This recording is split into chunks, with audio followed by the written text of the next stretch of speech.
देखिए, मीटिंग रखी गई थी आज 24 तारीख को। इसके पहले मीटिंग थी और 4 तारीख को और मीटिंग रखी गई, यानी कि आज निकलने के बाद मुकेश सैनी बता रहे हैं कि जिस तरीके से पटना में इंडिया गठबंधन का दबदबा है, पटना में इंडिया गठबंधन काम कर रही है, उसी तरह जिलाध्यक्षों को बुलाकर ये कहा गया कि अपने अपने जिले में भी काम कराइए और अपने अपने जिले में भी इंडिया गठबंधन जो है वो वहां पर बताइए लोगों को कि हमने कितना काम किया है। इसलिए जिलाध्यक्षों को बुलाया गया था। इसके साथ साथ 18 तारीख को भी एक बड़ी मीटिंग रखी गई है। मुकेश सैनी ने कह दिया कि 18 तारीख को एक बड़ी मीटिंग रखी गई है और 20 तारीख को सड़क पर उतरेंगे, हड़ताल में जुड़ेंगे सरकार के खिलाफ। मुकेश सैनी मीटिंग खत्म होते ही बड़ा ऐलान कर दिए। इसके पहले तेजस्वी का बयान आया था, अब मुकेश सैनी का बड़ा ऐलान आ गया है और साथ साथ तेजस्वी यादव ने भी बड़ा ऐलान कर दिया है। मुकेश सैनी जो है वो कह रहे हैं कि आज मीटिंग में चर्चा हुई कि किस तरीके से अपनी पार्टी को और मजबूत बनाना है, किस तरीके से पार्टी को और जो जिलों में और मजबूत बनाना है, क्योंकि आने वाले दिनों में चुनाव है।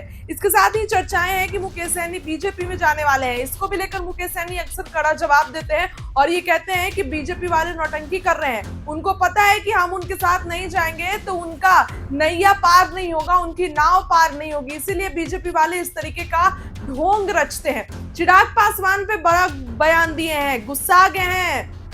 कहा है कि चिराग तो पहले ही भाजपा में गए थे मोदी जी के गोद में बैठने के लिए हनुमान बनके, तो आपने देखा ना कि उनका क्या हश्र हुआ है। ये बातें हम नहीं बल्कि चिराग पासवान पर मुकेश सैनी कह रहे हैं और बड़ा बयान दिए हैं चिराग पर। इसके साथ ही मीटिंग में क्या कुछ हुआ बता रहे हैं मुकेश सैनी, क्या कुछ बातें हुई मीटिंग में, किस किस चीज पर चर्चा हुई, क्या क्या विषयों पर तेजस्वी यादव ने चर्चा की, सभी बातों पर ऐलान कर रहे हैं मुकेश सैनी और बड़ा बयान दे रहे हैं मुकेश सैनी। क्या कुछ कह रहे हैं वीआईपी सुप्रीमो मुकेश सैनी, उनके बातों को सुन। अध्यक्ष, प्रभारी, सभी नेतागण यहाँ पे उपस्थित हुए थे और उस बीच में एक ही बात रखा गया कि जैसे हमारा इंडिया गठबंधन पटना में दिख रहा है, यही गठबंधन जिला में भी दिखे और यही गठबंधन प्रखंड में दिखे, यही गठबंधन पंचायत में दिखे, यही गठबंधन बूथ पे दिखे और सब लोगों में आपस में तालमेल अच्छा बना के और जो जनता का समस्या है, जिस तरीके से बिहार में भ्रष्टाचार है वो सारे चीज़ जनता के बीच में जाइए और एक एक चीज़ बताइए कि किस तरीके से सीओ साहब 25,000 रुपया लिए बगैर आपका काम नहीं कर रहा है। ये जनता को बीच में जाइए, बताइए कि ये आपने कैसी सरकार बनाई है और जो गठबंधन के नेतागण है वो सब लोग नीचे जाके अपनी पार्टी को मजबूत करें, ये हम लोगों का है। और जाति आधारित जो जनगणना करने का निर्णय अभी मोदी जी ने लिया है, ये हमारे महागठबंधन का, हमारे समाजवादी नेता का ये बड़ा जीत है, क्योंकि हमारे पुराने नेता सब काफ़ी लोगों ने इसके लिए बहुत सारे लड़ाई लड़ा, चाहे लालू प्रसाद यादव जी हो, मुलायम सिंह यादव जी हो, या स्वर्गीय श्री रामविलास पासवान जी हो, या बहन मायावती जी हो, चाहे हमारे शरद यादव जी हो, सभी लोगों ने लड़ाई लड़ा, जिसको लेके आज भाजपा जो है विपक्ष से डर कर वो कहीं ना कहीं ये चीज़ कर रहे हैं। तो हम लोगों को है कि इसके लिए जनता के बीच में जाइए, जश्न मनाइए, मिठाई खिलाइए और वहाँ पे लोगों को एक जागरूक कीजिए कि ये लड़ाई, पहली लड़ाई हमने जीता है, क्योंकि आपने जो मोदी जी को 240 पे ला दिए 303 से, ये इसी का जीत है।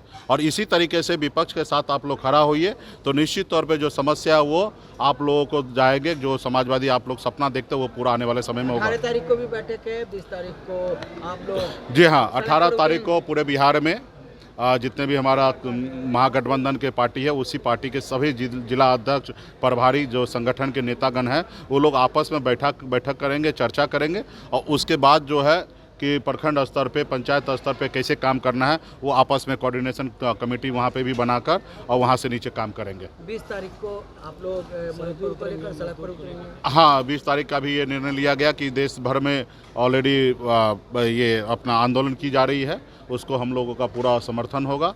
हम लोग भी हड़ताल में सम्मिलित होंगे पूरे महागठबंधन का। एक सवाल और, एक बड़े नेता हैं, वो कह रहे हैं कि नहीं, घोषणा नहीं हो, जातीय जनगणना हो, लेकिन वो सार्वजनिक नहीं किया जाए।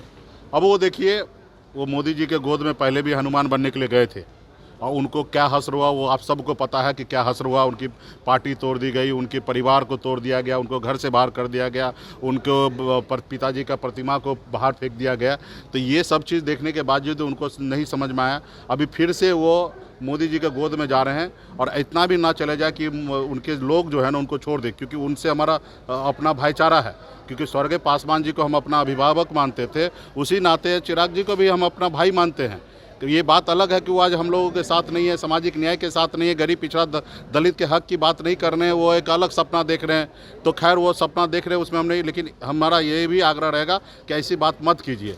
आज बताइए कि किसी को ऑपरेशन हो और आँख का ऑपरेशन हो और फिर बाद में डॉक्टर बोले कि आप पट्टी मत खोलिए, तो इसका मतलब ऑपरेशन ही क्यों करना है? हमारी लड़ाई है देश में जाति आधारित गणना हो और उसके बाद जो जनसंख्या निकल के आए और जिस जाति धर्म के लोग निकल के आएंगे उस आधार पर उनको उतना आरक्षण मिलना चाहिए। ये जो 50% का सीमा जो है उसको तोड़कर और उस बढ़ाया जाए, जैसे बिहार में बढ़ाया गया अति पिछड़ा का आरक्षण 18 से बढ़ा के 25 किया गया, उसी तरीके से देश भर में ये होगा। ये पहली लड़ाई हमारे सीरी है, इसके बाद कई पड़ाव है, उसको हम लोग आने वाले समय में लड़ाई लड़ेंगे। फाइनल हो गया, वो सब चीज़ क्लियर है। 243 पर महागठबंधन लड़ेंगे और 243 पर जीतेंगे, हम लोग अपनी सरकार बनाएंगे।